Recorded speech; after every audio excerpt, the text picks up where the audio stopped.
I'm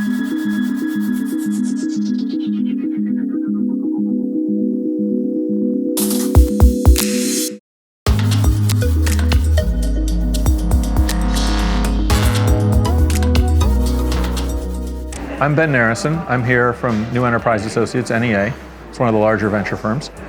Before joining NEA, I was a seed investor for about 10 years and spent a few years as a general partner in another firm. So I've been an investor for about 12 years and an entrepreneur before that for about 25. I've been funding marketplaces since I started, the very first one being Lending Club, which is a peer-to-peer marketplace which would match lenders of capital with people that desired capital. I've done a bunch of things in fintech. More recently, actually about 5 years ago, but I still remain active with the company, funded a company called Transfix, which is a digital marketplace for full truckload shipping. So any major player that needs a full truckload of goods moved, it's oversimplification to say it's Uber for trucks, but that's an easy way to talk about it. Things I look for in marketplaces are really large markets that have not yet been technology enabled or disrupted.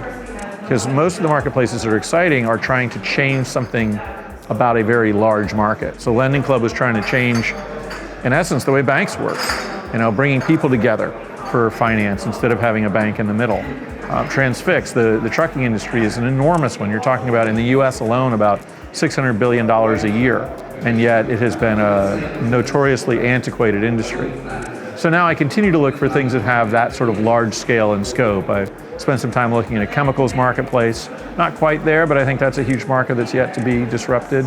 And there's things in commercial real estate. It's a lot of spaces. It's surprising how many big markets are left that tech hasn't conquered. I do think B2B marketplaces are pretty exciting. Transfix is a B2B marketplace for trucks. When I was talking about looking at the chemicals industry, that's entirely B2B. Commercial real estate and construction, the construction of large buildings, that's a business-to-business environment. So I do think there's more there, probably because a lot of the early days, if you think back to when I started my company in the web space, 93 to 2001, there were a lot of marketplaces being developed for consumers, a la the eBays of the world.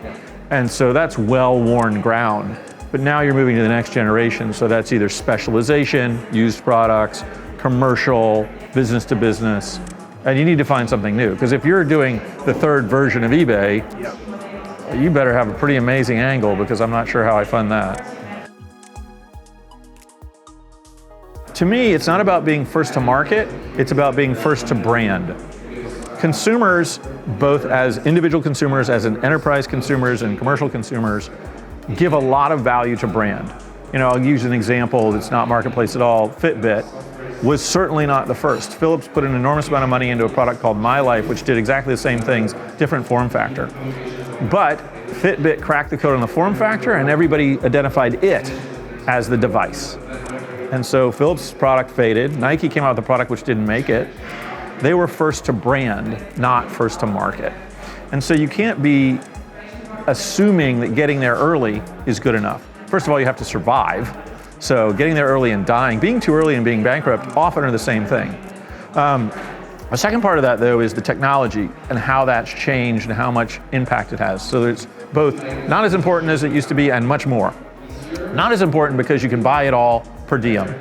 You want some servers? Amazon will spin them up for you. You want credit card processing? Like when I built an e-commerce company, we had to hardwire into a credit card system to be able to do that. We had to build all the e-commerce functionality from scratch. Now it's all freely available. You can spin up a Shopify store if you want to try out selling your version of X or Y.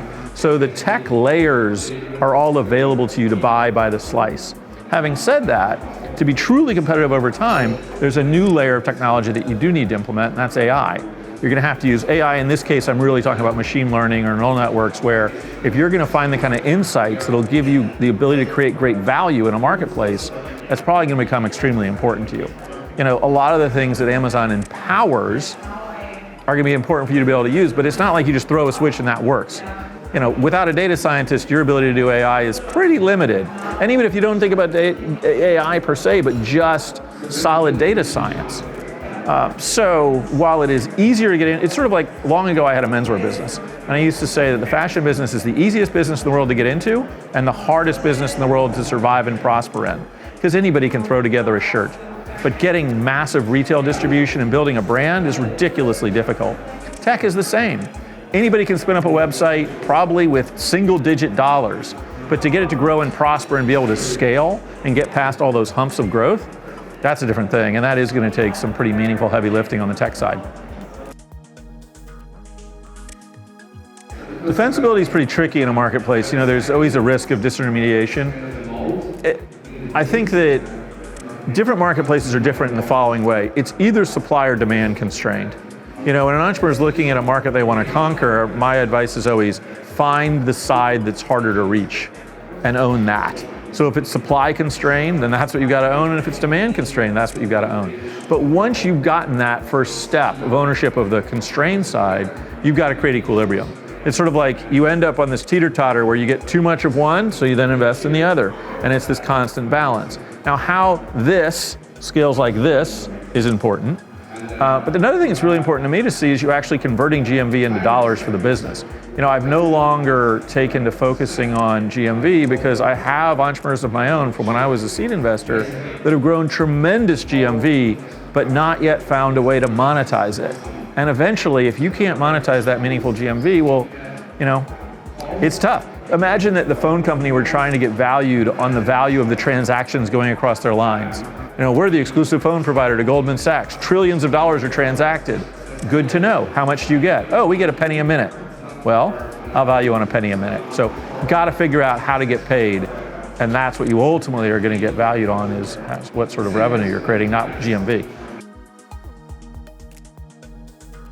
So activity levels for venture capitalists are pretty straightforward in the sense that, you know, we do, NEA is any stage, but a lot of Series A and B. So we go in early.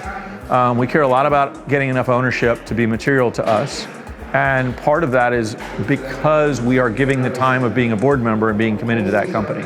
So, you know, my attitude is if my entrepreneurs need me, they just need to reach out.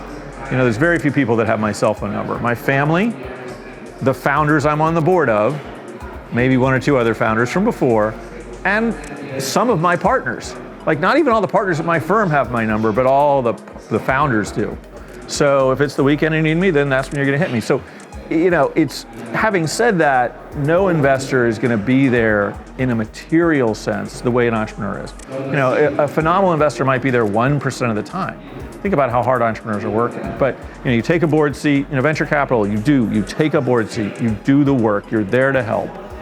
Sometimes you're there to help in the hard, specific material times, and other times you're there a lot.